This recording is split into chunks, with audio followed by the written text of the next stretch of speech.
1972 সাল জুন মাস চারেক পরে নভেম্বর মাসের 7 তারিখে যুক্তরাষ্ট্রের প্রেসিডেন্ট নির্বাচন। রিপাবলিকান পার্টির প্রার্থী রিচার্ড নিক্সন, যিনি তখনকার প্রেসিডেন্ট, 1988 সালের নির্বাচনে জয়ী হওয়ার পর নানা কূটনৈতিক উদ্যোগ নিয়ে নিজেকে এক প্রকার অপ্রতিদ্বন্দ্বী করে তুলেছিলেন তিনি। রাশিয়ার সঙ্গে সম্পর্ক স্বাভাবিক করার চেষ্টা করেছেন, কমিউনিস্ট দেশ চীন সফর করে পেলেন বিপুল অভ্যর্থনা, চেয়ারম্যান মাও সেতুংয়ের সঙ্গে বৈঠকও করলেন, চীনা নেতারা তাকে কাঁটা চামচ দিয়ে খাবার তুলে দিলেন।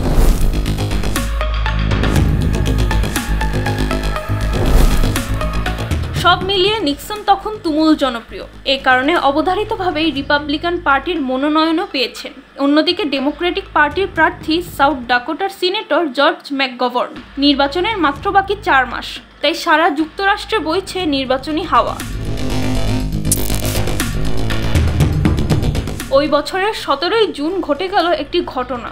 রাজধানী ওয়াশিংটন ডিসির ওয়াটারগেট নামের একটি হোটেলের 6 তলায় ছিল ডেমোক্রেটিক পার্টির ন্যাশনাল কমিটির কার্যালয়। ওই দপ্তর থেকে ডেমোক্রেটিক পার্টির নির্বাচন সংক্রান্ত সবকিছু তদারক করা হতো। স্বাভাবিকভাবেই দপ্তরটি মুখর থাকত নেতাকর্মীদের আনাগোনায়। ওই দিন খুব ভোরে 5 জন লোক ঢুকে পড়ে ওই দপ্তরে। ঢুকে পড়ে তারা সেখানকার টেলিফোন সেটে ছোট মাইক্রোফোন লাগাতে শুরু করেন। তাদের উদ্দেশ্য ছিল এখানে কি কথাবার্তা হয় তার নজরদারি করা। পাশাপাশি সেখানকার অনেক কাগজের ছবি তুলতে থাকেন তারা। সেদিন সেখানে নিরাপত্তার দায়িত্বে ছিলেন ফ্র্যাঙ্ক উইলস নামের একজন ব্যক্তি। তিনি খেয়াল করলেন ডেমোক্রেটিক ন্যাশনাল কমিটির অফিসের দরজায় লক ডাক টেপ লাগানো। এই টেপ লাগানো থাকলে দরজা এমনভাবে বন্ধ করা হয় যেন একটা লক আটকে না যায়। এর অর্থ এর ভেতরে কেউ আছে। কিন্তু উইলসের মনে কোনো সন্দেহ তৈরি হলো না। তিনি লক থেকে টেপটা খুলে আবার কাজে ফিরে গেলেন। কিন্তু ঘন্টাখানেক পরে ফিরে এসে দেখলেন আবার লকে টেপ লাগানো। এবার তার মনে সন্দেহ হলো। খবর দিলেন পুলিশকে। তারা এসে পাকড়াও করলো 5 জনকে। তাদের হাতে পাওয়া গেল আড়ি পাতার যন্ত্র আর $2300, প্রায় সবই $100 নোট। শুরু হলো 5 অনুপ্রবেশকারী ও $100 নোটের সিরিয়াল নাম্বার নিয়ে তদন্ত। গণমাধ্যমের সব সন্দেহ রিপাবলিকান প্রার্থী রিচার্ড নিক্সনকে ঘিরে। প্রশ্নবাণে জর্জরিত করা হলো তাকে। কিন্তু তার ওই এক কথা, তিনি বা তার দলের কেউ এই ঘটনায় জড়িত নন। এসব অপপ্রচার বা ষড়যন্ত্র। ওয়াশিংটন পোস্টের 2 তরুণ রিপোর্টার কার্ল মিল্টন বার্নস্টেইন এবং বব উডওয়ার্ড কোমর বেঁধে নামলেন। 10 অক্টোবর তারা প্রকাশ করলেন তাদের বিশেষ অনুসন্ধানী প্রতিবেদন। ডিপ থ্রোট ছদ্মনামে গোপন এক সূত্রের বরাতে তারা জানলেন ওয়াটারগেট হোটেলে ডেমোক্রেটিক পার্টির কার্যালয় আড়িপাতার ঘটনায় স্বয়ং প্রেসিডেন্ট নিক্সন জড়িত। চারদিকে হইচই পড়ে গেল। কিন্তু নিক্সন আবারও বললেন নির্বাচন সামনে রেখে এটা তার বিরুদ্ধে ষড়যন্ত্র ছাড়া আর কিছুই নয়। নিক্সন হয়তো জানতেন বিলে অভিশংসের পক্ষেই বেশি ভোট পড়বে, তাই আর অসম্মানের পথে যাননি তিনি। 1974 সালের 9 আগস্ট তিনি প্রেসিডেন্টের পদ থেকে পদত্যাগপত্র জমা দেন। যুক্তরাষ্ট্রের ইতিহাসে পদত্যাগপত্রে বাধ্য হওয়া একমাত্র প্রেসিডেন্ট তিনি। যথারীতি 7 নভেম্বর প্রেসিডেন্ট নির্বাচন হয়ে গেল। ওয়াটারগেটের ঘটনা কোনো প্রভাব ফেলতে পারল না। বিপুল বিজয় ভোট পেলেন নিক্সন। 50টি রাজ্যের মধ্যে 49টিতেই জয়ী হলেন তিনি। ডেমোক্রেটরা জিতল মাত্র 1টিতে। শপথ নিলেন দ্বিতীয়বারের মতো প্রেসিডেন্ট হিসেবে। কিন্তু সাংবাদিক কার্ল বার্নস্টেইন এবং বব উডওয়ার্ড দমে গেলেন না। প্রচেষ্টা অব্যাহত রাখলেন।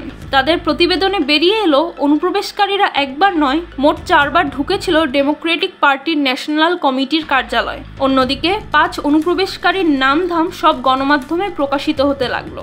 এদের মধ্যে ছিলেন জেমস ম্যাককর্ড নামের একজন সাবেক CIA কর্মকর্তা। ম্যাককর্ড কাজ করছিলেন নিক্সনের নির্বাচনী প্রচারের নিরাপত্তা কর্মী হিসেবে।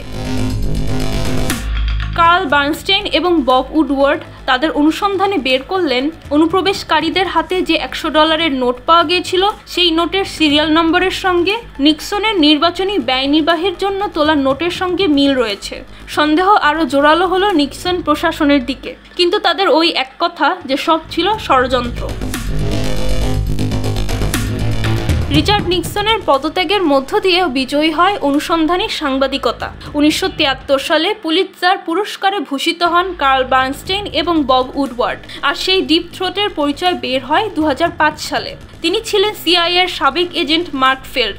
এবার পুরো ঘটনার তদন্তে নেমে পড়ল মার্কিন গোয়েন্দা সংস্থা FBI এবং CIA। মার্কিন সিনেটে তদন্ত কমিটি গঠিত হওয়ার প্রস্তাব পাশ হলো 77-0 ভোটে। সিনেটের সেই শুনানি রুদ্ধদ্বার ছিল না, সরাসরি দেখানো হলো টেলিভিশনে।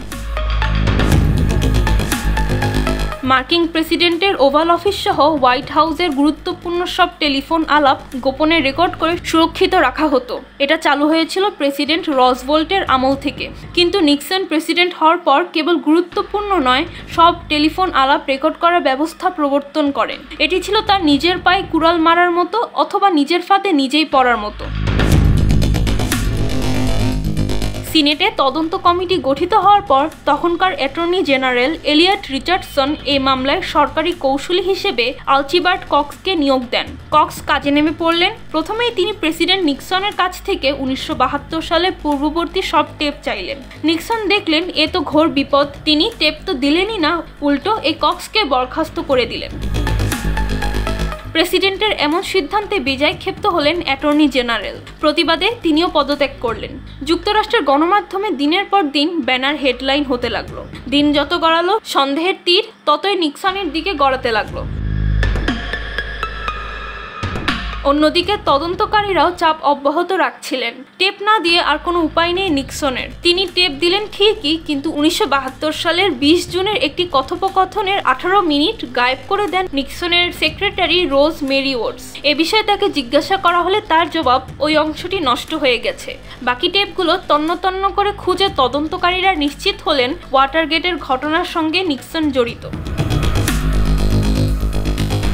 1974 সালের 27 জুলাই তদন্ত কমিটি প্রেসিডেন্ট নিক্সনকে অভিশংস করতে কংগ্রেসে বিল আনার প্রস্তাব করল, কিন্তু নিক্সন অভিশংসের মুখোমুখি হতে চাননি। তিনি হয়তো জানতেন বিলে অভিশংসের পক্ষেই বেশি ভোট পড়বে, তাই আর অসম্মানের পথে যাননি তিনি। 1974 সালের 9 আগস্ট তিনি প্রেসিডেন্টের পদ থেকে পদত্যাগপত্র জমা দেন।